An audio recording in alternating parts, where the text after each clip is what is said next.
우리는 살면서 늘 성공만 하는 게 아니고 실패도 하고 좌절도 하고 특별히 그 가운데 실망하는 경우가 참 많습니다. 하는 일이 어떤 때 엉클어질 때가 있고요. 세웠던 꿈이 제대로 가지 않을 때도 많습니다. 이것은 분명하겠지라고 하는 신념이 뒤틀릴 때 우리는 실망하고 좌절하게 됩니다. 그런데 우리의 실망을 가장 아프게 하는 것은 내 옆에 있는 가까이 지낸 사람들로부터 온다는 사실입니다. 이와 같은 실패 또는 실망이 우리 가운데 있을 때 어떻게 이것을 우리가 대처하며 이겨낼 수 있는가, 이게 우리에겐 중요한 것이 되겠죠.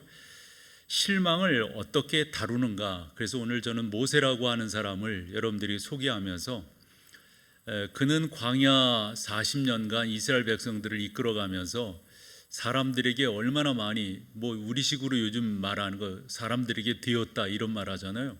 아마 모세는 그런 식으로 본다면 성경에 등장하는 인물 중 가장 사람들에게 실망을 많이 한 사람이 아닐까 하는 생각을 가지면서 오늘 하나님의 성숙 매뉴얼 중 또 하나의 챕터를 여러분들에게 꺼내어 살펴보므로 저의 목적은 하나인 거죠. 여러분들이 더 하나님의 사람들로 잘 성숙되어 나가기를 소망하는 마음에 오늘 말씀도 나눠보려고 그럽니다.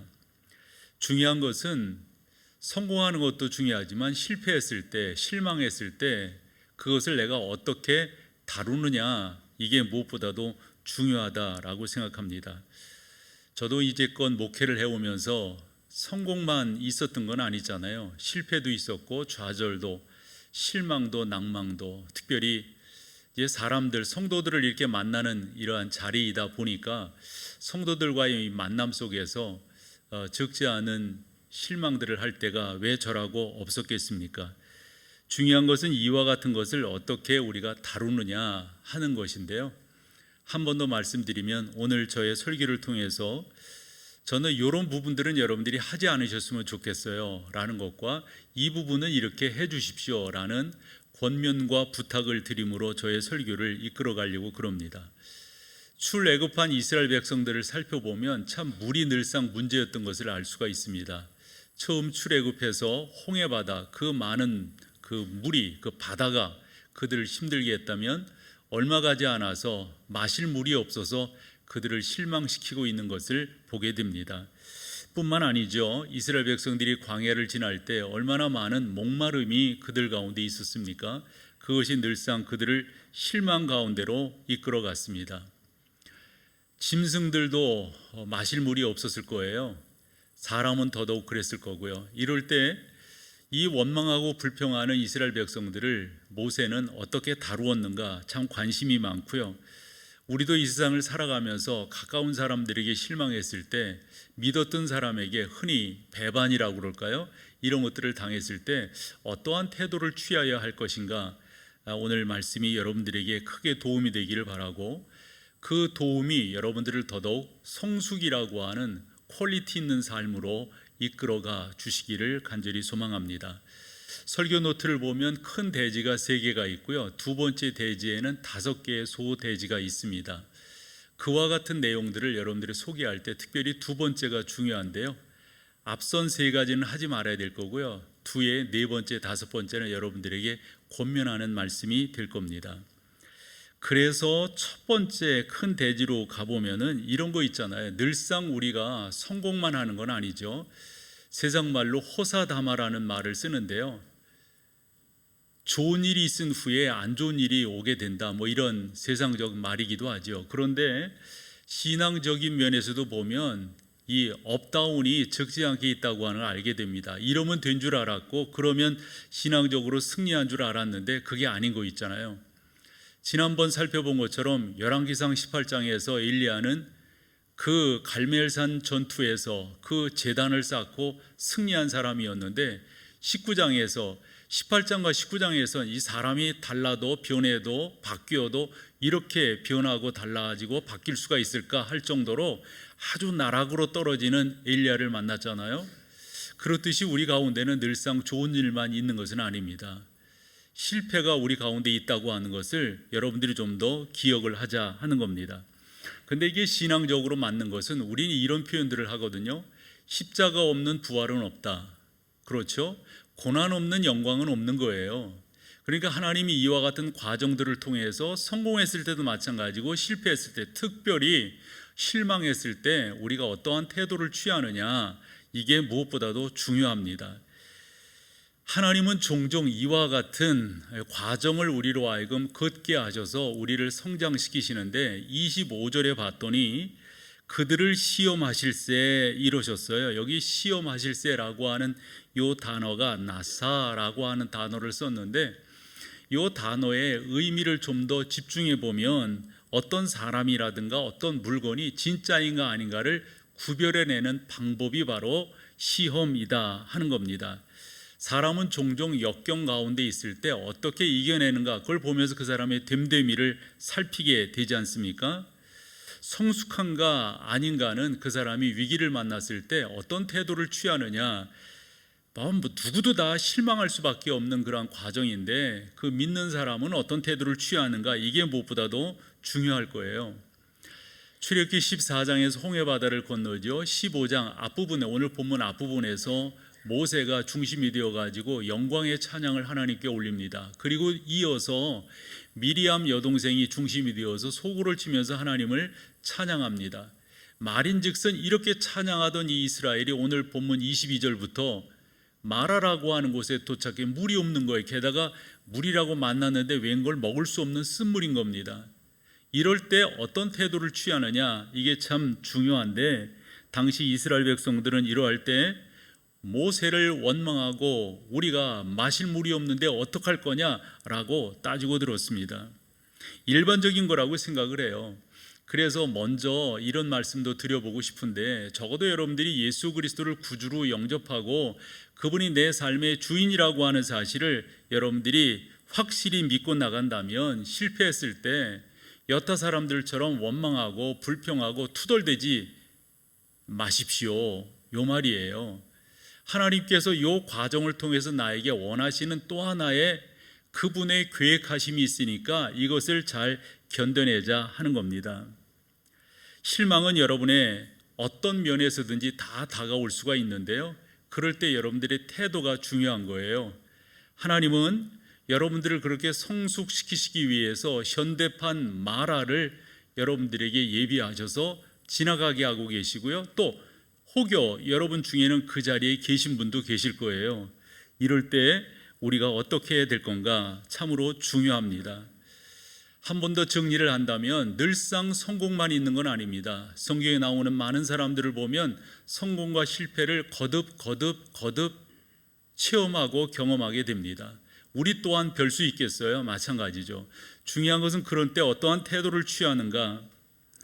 여러분들의 직업이 늘상 만족을 주었나요? 여러분들의 주변 관계는 어떠셨고요? 좋아요. 여러분들의 부부는, 여러분들의 자녀들은 늘상 여러분들에게 희망과 용기를 주었나요? 아니야, 많은 부분 속에서 여러분들이 실망하고 좌절하는 경우들이 적지 않았을 겁니다. 중요한 것은 이럴 때 어떻게 할 건가. 이제 크게 두 번째로 이게 참 중요한데요, 이스라엘 백성들이 이렇게 보면서 저는 이 모세가 참 대단한 사람이다 싶고요, 또 모세를 이렇게 생각해 보면 참 대단하다고 하는 게, 그가 얼마나 참았을까. 우리 흔히 참고 하는 그런 경우들을 우리말로 표현을 할 때 내 속이 수동이가 됐어, 내 속이 까맣게 탔어, 이런 표현을 하는데 아마 모세가 그러지 않았을까요?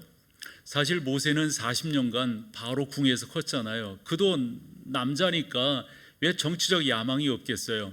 그런데 기반이 약한 거예요. 기반이 약해. 그래서 자기의 기반이라고 생각한 히브리 민족 가운데로 다가갔는데 그 민족이 그를 받아주지 않는 거잖아요. 그럴 때 모세가 어찌할 수가 없어서 또 그 가운데 사고가 생기게 되죠. 그것이 바로 궁에 전달이 되면서 모함을 받게 되죠. 있을 수 없어서 도망갔던 거 아닙니까? 모세는 자기 인생은 끝냈다라고 생각했을 것 같아요. 40년 동안. 그러던 어느 날 하나님이 좋아요, 느닷없이 괜찮을 표현 같아요, 찾아오셔서 내가 너를 바로에게, 모세가 깜짝 놀랐어요. 그래도 난 너 바로에게 보내려고 해. 하나님 저 못해요. 하나님 잘 아시잖아요. 사실 생각해 보면 모세의 말이 저는 맞다고 보거든요. 그곳에 다시금 갔다가는 자기 생명을 부지할 수 없다라는 판단이 모세에겐 쓴 거예요. 못 간다는 거예요. 보낼 진짜 사람을 보내달라고. 그런데 하나님이 모세를 설득하고 아론을 설득하고 또한 사람들을 붙여서 그 일행을 바로 앞에 서게 하죠. 바로가 말을 듣나요? 이때 모세는 나름대로 적지 않은 실망을 했을 거예요. 하나님께서 함께 하신다고 했지만 바로의 마음이 움직여지지가 않습니다. 9번의 재앙을 내렸지만 흔히 꿈쩍도 안 합니다. 마지막 재앙 때 하나님께서 모세를 도우셔서 이스라엘 백성들을 어떻게 출애굽한 거냐고 이게요. 그런데 정작 출애굽해가지고 물 좀 못 마셨다고요. 뭐 물이 중요하지 않다는 것은 아니지만 그 가운데 이렇게 원망할 수 있을까요? 아니, 하나님의 역사에 대해서 망각을 해도 이건 너무한 거 아닌가요? 어떤 사람이 이런 말을 하더군요. 인간은 망각의 동물이다. 저는 동물이라는 표현을 쓰긴 싫은데 이해를 돕기 위해서 그런 말도 써봐요. 설교를 준비하다가 이런 우스갯소리가 있더라고요. 결혼은 판단력의 부족이고 이혼은 인내심의 부족이며 재혼은 기억력의 부족이다. 뭐 우스갯소리는 우스갯소리죠. 이제 이렇듯이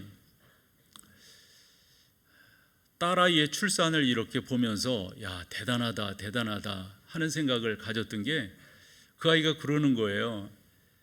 자연분만하는 것이 아이한테 좋다. 이래가지고 이틀을 참아내는데요. 그 마지막에는 뭐 기절을 했다 뭐 이런 말을 하더라고요. 그러면서도 이 아이를 그렇게 왜냐하면 사랑하는 아이니까. 이만했으면 둘째 안 가질만 한데 모르겠어요. 제 아내가 계속 너 둘째 가져야 된다. 아마 그 기억하면 여기 뭐 아내들이 계신데 그러면서 둘째 낳으셨어요. 다 첫째 낳은 거 기억하시면서. 그래서 사람이라는 게 그런 거란 말이죠. 제가 예를 너무 이상하게 들은 것이 사실입니다만 말을 하다 보니까 그랬어요. 이렇게 안 가려고 그랬는데 우리 선조들이 이런 말을 했어요.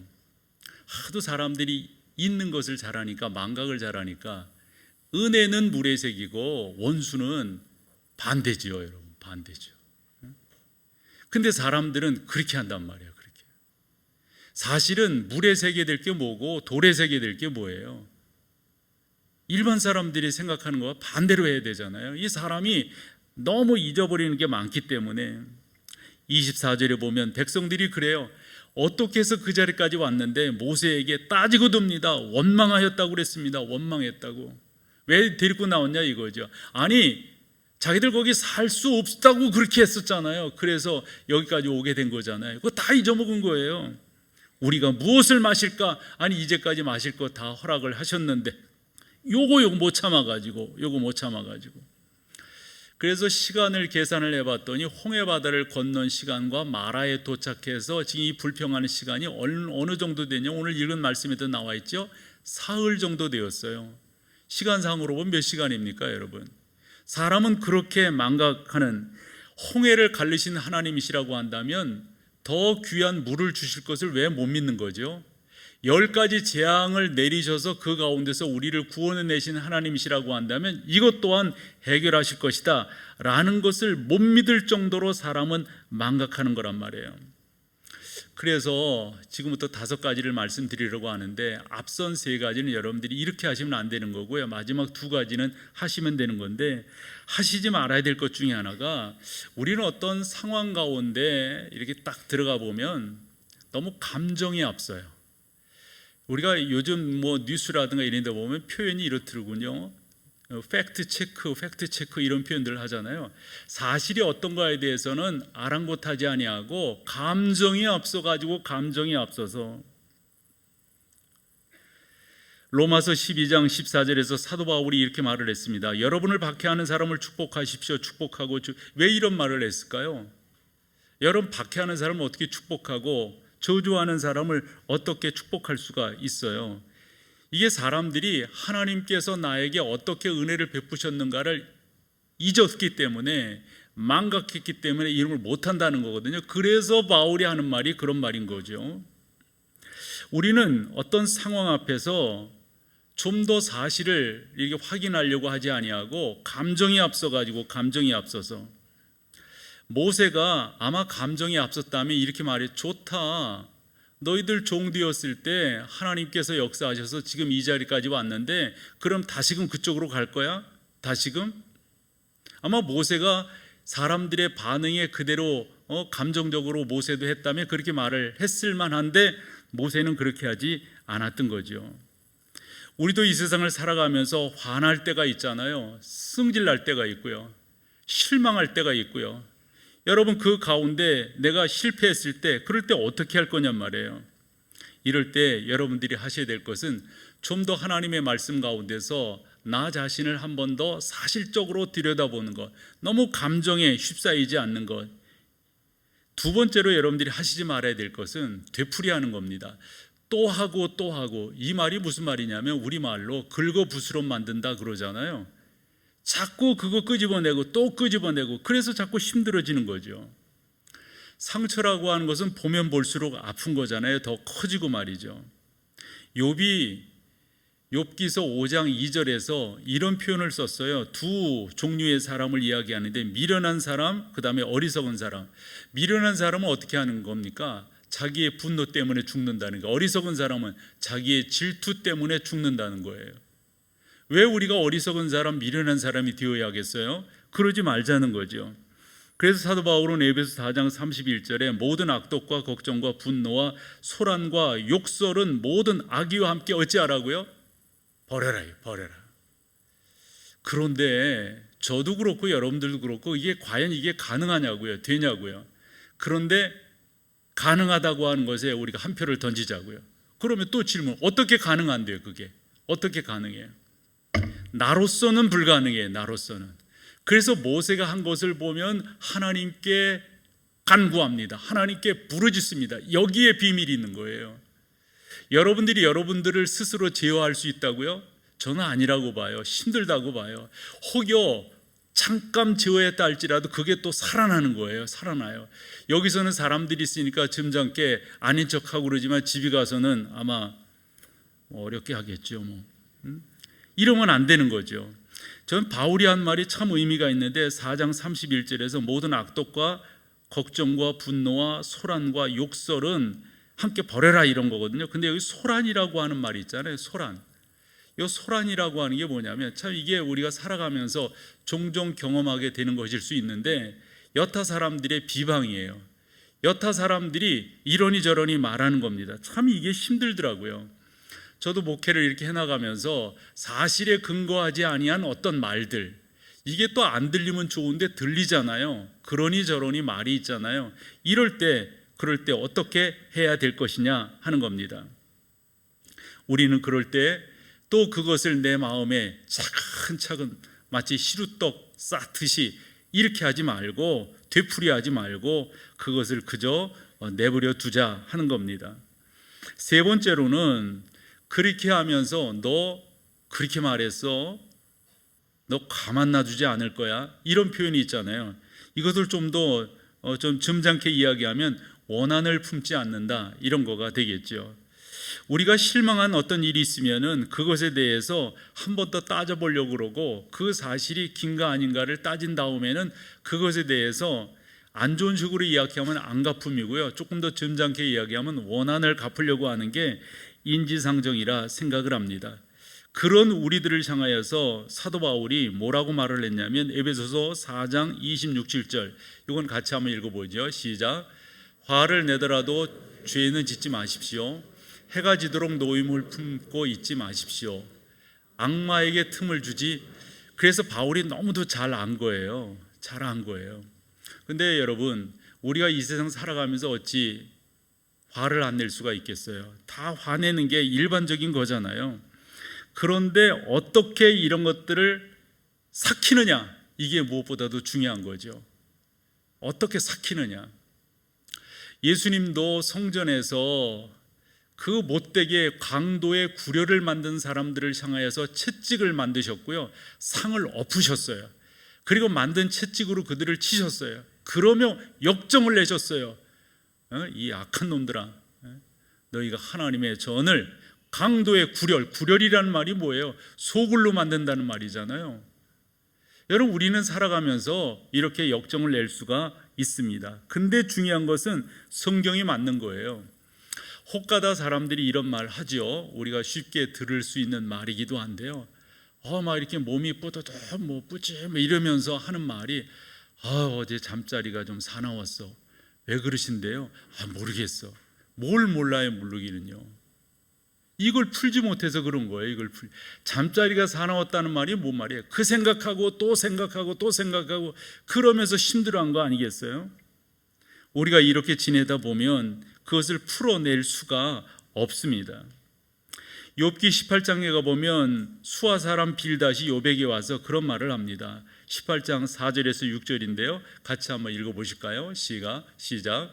화가 치밀어서 제 몸을 갈기갈기 찢는 사람아, 내가 그런다고 이 땅이 황무지가 되며 바위가 제자리에서 밀려나느냐? 결국 악한 자의 빛은 꺼지기 마련이고 그 불꽃도 빛을 잃고 마는 법이다. 마지막 6절. 그의 집안을 밝히던 빛은 점점 희미해지고 환하게 비춰주던 등불도 자기 친구 욥에게, 아마 욥이 꽤나 이런 부분 속에서 저는 100번 욥이 이해가 됩니다. 그러나 우리가 어떻게 이런 부분들을 처신해야 될 건가? 화낼 수 있고 열받을 수 있고 다 그래요. 그러나 그것을 어떻게 소화할 것인가? 제가 제 아내한테 이런 말을 할 때가 있어요. 내가 화났을 때는 당신이 가만히 있으면 해결된다고. 저 사람이 너무 잘 알아가지고 챙견도 안 해요. 그러니까 더 섭섭해요. 그래도 좀 한마디라도 좀 거들어주고 그래야 되는데 그런다고. 근데 무슨 말이냐면, 그러면 저는 이렇게 삭혀져요. 뭐냐면 화날 수 있죠.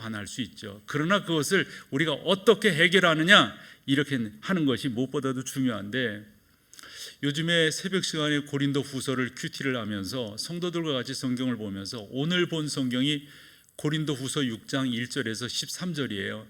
거기 보면 사도 바울이 고린도 교인들을 이렇게 설득해요. 위로해요. 본인 자신도 이렇게 힘들다.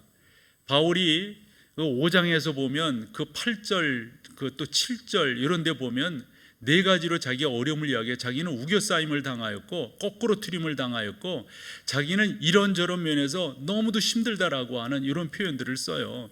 참 바울이 힘들 것이라고 생각하는데요, 6장에 가봤더니 힘들게 하는 대상이 있더라고요. 그 대상이 고린도 교회 성도들 중 본인을, 바울을 이해해 주지 못하는 사람이에요. 그러니까 거짓말쟁이라는 거거든요. 온다고 그랬다가 안 오고 이런다는 거예요. 그런데 바울이 지금처럼 교통이 발달하고 SNS가 이게 발달돼, 그러면 그런 오해를 받을 리가 없잖아요. 그러나 그때는 그게 아니지 않습니까? 하나님의 사람 사도 바울은 복음을 전하는데, 그러게 이곳에서도 복음이 열려 있기 때문에 내가 여러분들에게 못 간다. 그 이해 못하는 성도들이 참 바울에겐 힘든 대상이었고, 또 하나는 거짓 교사들이었어요. 그러면서 거기에다가 이해 못하는 성도들에게 계속 부채질하는 거예요. 계속 더더욱. 그래서 여러분들이 고린도 후서 6장을 쭉 읽어가 보시면 참 바울이 힘들었겠다 하는 것을 알 수가 있어요. 바울을 오해하는 것도 그 유분수지요. 사도행전 13장, 16장, 20장에 가보면 바울이 얼마나 복음을 위해서 애쓴 사람입니까? 특별히 예루살렘으로 들어가는데 자기를 체포할 사람들이 지금 대기하고 있다는, 흔하게 강도의 구렬로 그 호랑이 입속으로 들어가는 거나 마찬가지잖아요. 그러한 바울이 한 번 더 마음을 고쳐잡고 주 예수 그리스도의 복음을 증거하는 일을 마치려 하면은 나의 생명조차 귀한 것으로 여기지 않겠다 하면서 그 자리로 갔던 바울 아니겠어요? 이런 바울이 왜 거짓말을 하겠어요? 그런데 그 거짓말하고 또 거기에서 거짓 교사들이 막 이런 가운데 제 생각엔 성경을 보면서 그런 생각이 들더라고요. 얼마나 힘들었을까? 흔히 이렇게 지내면서 말해요, 충분히 이해해 줄 수 있는 사람인데 이해는커녕 오해하고 있어요. 믿었던 사람인데, 함께 했던 사람인데, 내 사정과 형편을 누구보다도 잘 아는 사람인데 되레 이해해 주기는커녕 그 받아주기는커녕 되레 안 좋은 쪽으로 생각하고 있어요. 얼마나 힘들었을까 생각을 해봅니다. 목회를 하면서도 마찬가지예요. 사랑하는 성도 여러분들을 사랑하고 여러분들을 위해서 목사로서 해야 될 일들을 하려고 하지만은 A라고 하는 사람을 만족시키려면 B가, 또 B를 그러려면 A가, 이런 경우들이 적지 않거든요. 이럴 때 어떤 태도를 취해야 할 것인가, 아마 여러분들도 여러분들의 삶 속에 충분히 대비해서 생각해 볼 수 있으리라고 봅니다. 사랑하는 여러분, 그럴 때 여러분들이 요런 부분들은 하시면 안 돼요. 자꾸 감정에 휩싸이시거나 또한 자꾸 그런 것들을 긁어부스럼 만드실 이유와 필요가 어디 있어요? 자꾸 그 사람을 생각하고 그러면 속상해서 못 살아요. 두고 보자, 네가 나한테 그랬어, 이러시면 안 된단 말이죠. 그래서 두 가지를 말씀을 드리려고 하는데 이렇게 하시는 거죠. 흘려보내는 겁니다. 그러니까 모세가 한 게 맞는 거예요. 25절에 보면 모세가 주님께 부르짖으니 그랬어요. 여러분들이 하셔야 될 것은 주님께 맡기는 거예요. 주님께 딱 드리는 거예요. 여러분들이 그렇게 나아갈 때 우리 주님께서 그냥 내버려 두지 않으시리라고 봐요. 저는 기독교가 늘 귀하고 참 복되고 참 저는 예수를 믿는다고 하는 게 목사 이전에 너무 감사한데요. 그 중에 하나가 하나님 앞에 고백할 수 있다고 하는 거예요. 여러분, 고백의 의미, 고백의 진정성, 고백이 담고 있는 그 축복, 여러분 모두가 다 그 사실을 알고 계시리라고 믿어요. 얼마나 힘들었을까요? 모세가 그때 하나님 앞에 부르짖었다고 했어요. 그냥 기도가 아니에요. 부르짖은 거예요. 부르짖은 거예요. 울부짖은 거예요. 저는 우리 믿는 사람들이 이 자세로 갔으면 좋겠어요. 그래서 하나님께는, 그래 여러분들에게 다윗의 시편을 소개할 때마다 다윗은 그런 표현들을 아주 사실적으로 이렇게 다윗은 말을 해요. 말인즉슨 여러분들도 그렇게 하나님 앞에 부르짖으시라 하는 겁니다. 그래서 하나님 앞에 부르짖고 이 세상에서 그런 부분들을 좀 더 여러분들의 기억 속, 여러분들 생각 속에서 지나가게 하는 거예요. 그러면 여러분, 하나님이 역전시키실 거예요. 전화위복이라고 한 말이 있죠. 참 성경에 그런 예가 너무도 많아요. 우리 하나님께서 우리를 참 역전된 인생으로 세워가시는 그런 경우가 너무도 많다고요. 저는 그 하나님이 저의 하나님이라고 저는 믿습니다. 저는 적지 않게 목회를 하면서 이제까지 지나올 때 왜 저라고 힘든 게 없었겠어요? 왜 없었겠어요? 근데 있잖아요, 저 이렇게 고백할 수 있어요. 제가 그거 해결하려고 그러지 않았어요. 그 사건, 그 일, 그 사람 제 손에서 뭔가 하려고 그러지 않았어요. 저 또한 하나님께 맡겼어요. 했더니 우리 하나님께서 그 모든 것들을, 진짜 모든 것들을 다 해결하시는 하나님이시라고 하는 거 저 적지 않게 간증할 수가 있어요. 하니까 여러분들이 그렇게 해주셨으면 좋겠어요. 하나님께 아뢰이고 그 전능하신 하나님께서 해결해 주시기를. 아마 이와 같은 삶을 산 사람을 예로 든다면 요셉을 빼놓을 수 없을 거예요. 창세기 45장에서 50장 사이에 요셉이 어떤 삶을 살았는가 여러분들이 어느 정도 아시는 것을 정리해 보면, 45장에서 흉년을 만나서 형들이 양식을 구하려고 이 애굽까지 내려옵니다. 지체 높은 양반이 저 위에 어찌 왔느냐, 뭐 하려고 이러면서 쭉 묻는 거예요. 동생이란 생각은 하들 않았겠죠. 근데 이 동생이 형들이 와서 그런 모습을 보고 그 자리에 있을 수가 없어 바깥에 나가서 크게 웁니다. 크게 울어요. 얼마나 여러 가지 생각이 복잡했을까요? 사실 그 형들은 이 요셉, 이 동생을 속된 말로 꼴보기 싫었어요. 꿈이 있다고 하는 거 듣기 싫었고, 아버지가 동생 이렇게 막 해주는 거 자색 옷 입히지, 일은 안 시키지, 뭐 그런 거 자기들만 이런 게 보기 싫었어요. 그래가지고 동생을 팔아버렸던 거 아니에요. 형들이 그 생각을 하면 어떻게 되겠어요? 오금이 저릴 거 아니겠어요? 그러한 과정 속에서 형들에게 말하지 않고 바깥에 날고 크게 울고 와가지고 자기 감정을 다시금 다스린 다음에 형들에게 내가 요셉입니다 이렇게 말을 한다고요. 그랬더니 그 형들이 어떤 모습일까요? 아마도 사시나무 떨듯 했을 거예요. 그때 요셉이 그 형들에게 45장 5절에서 이렇게 말합니다. 당신들이 나를 이곳에 팔았다고 해서 근심하지 마소서, 한탄하지 마소서. 하나님이 생명을 구원하시려고 나를 당신들보다, 형들보다 먼저 이곳에 보내신 거예요. 근데 여러분, 두 단어가 의미 있는 거거든요. 근심하지 마소서, 그 다음에 한탄하지 마소서. 이 근심이라고 하는 말은 자기 동생이라고 하는, 자기들이 그렇게 파란 동생이라고 하는 걸 안 다음에, 여러분, 흔한 말로 이게 견딜 수 없는 거예요. 불안함에. 예? 이 근심이 그냥 단순하게 근심 이런 차원이 아니라 이 견딜 수 없는 거예요. 불안해가지고. 그 다음에 여기 한탄이라고 하는 말도, 여러분, 우리가 어떤 상황일 때 사람들이 그 상황이 너무 자기한테 위급하게 되면 자해를 하거나 상해를 하거나 그러잖아요. 이게 자기를 막 이렇게 한다고요. 성경에도 보면은 어떤 경우에는 너무도 그 상황이 본인에게 힘들고 어려워가지고 머리를 풀어헤치고 그 다음에 재를 뒤집어 쓰고 옷을 찢으면서 그 상황을 모면해 보려고 이렇게 하잖아요. 여기 한탄이라고 하는 말이 그렇게 여러분들이 이해하시면 돼요. 말 그대로 의역하지 않고 직역해 보면 스스로에게 성을 냈다는 말이에요. 이런 자기 스스로에게. 아마 그러면서 자기 머리를 치지 않았을까요? 가슴을 치지 않았을까요? 어떤 급한 성질을 가진 형은 아마 뭐 그런 식으로 했을지도 몰라요. 그때 요셉이 하는 말이 그렇게 하지 마시라고.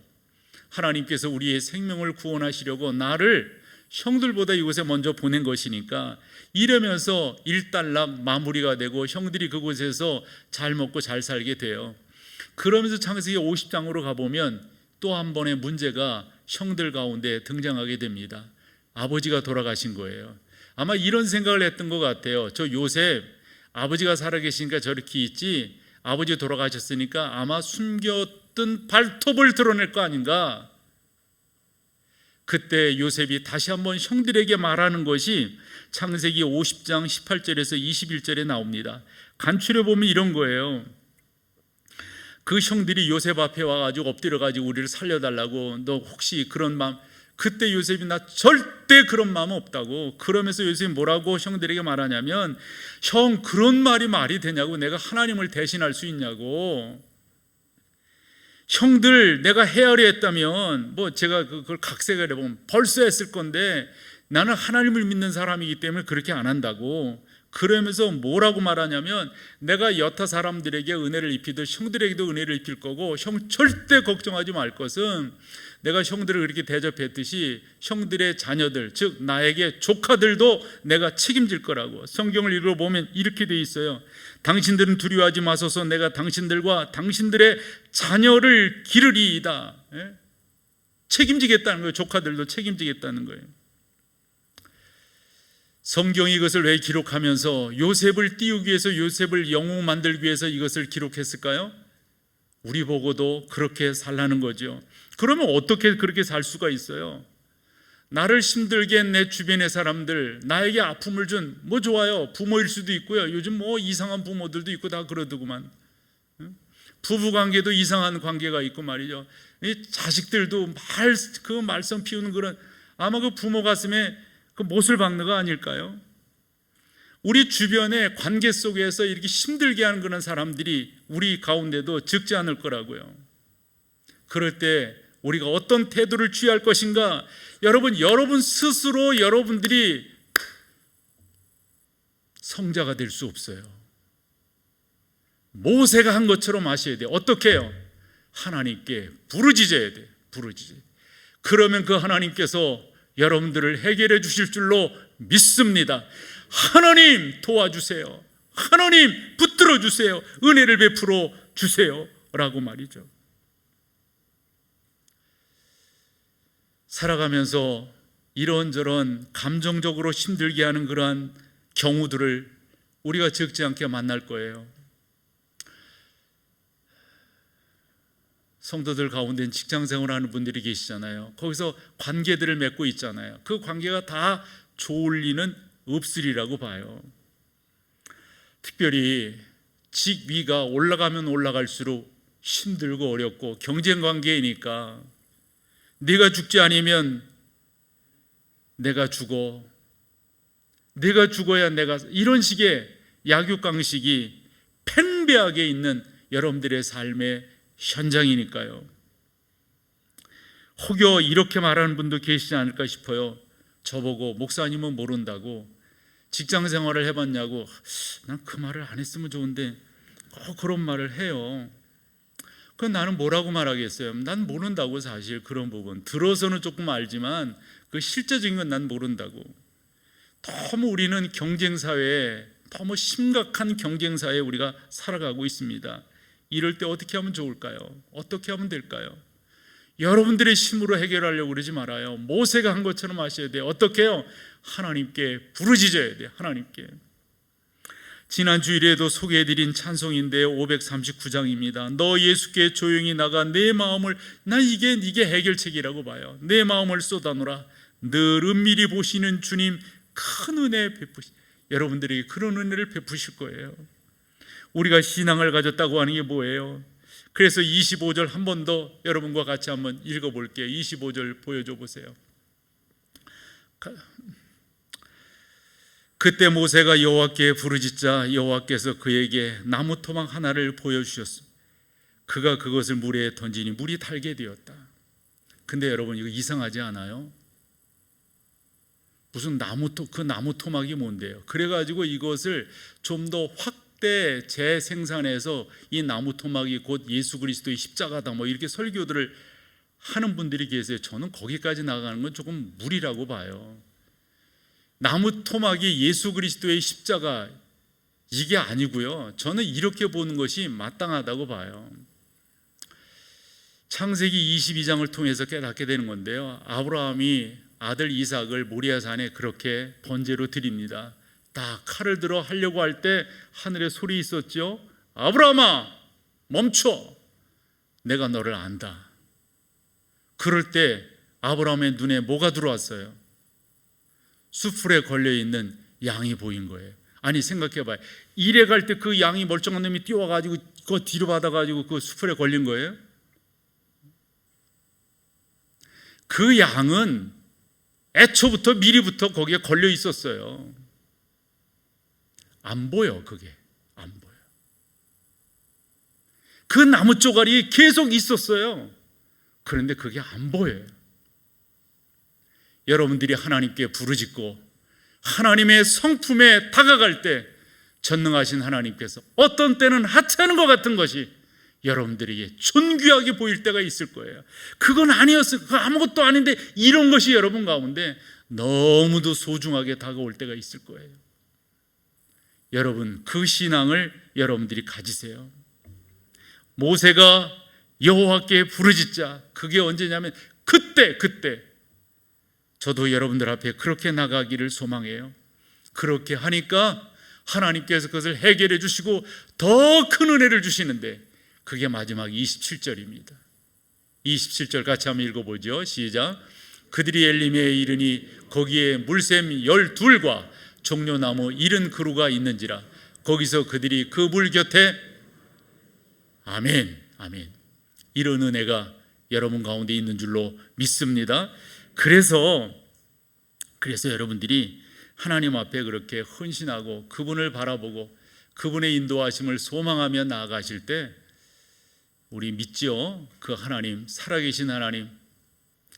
참 이 찬양 좋아요. 나의 하나님 뭐예요? 나와 함께 하신 하나님. 여러분 그 하나님이 나의 하나님이세요. 그 하나님이 여러분들의 하나님이신 줄로 믿습니다. 다 같이 자리에 일어나셔서 찬양으로 그렇게 고백하며 그 하나님을 높여드리도록 하겠습니다.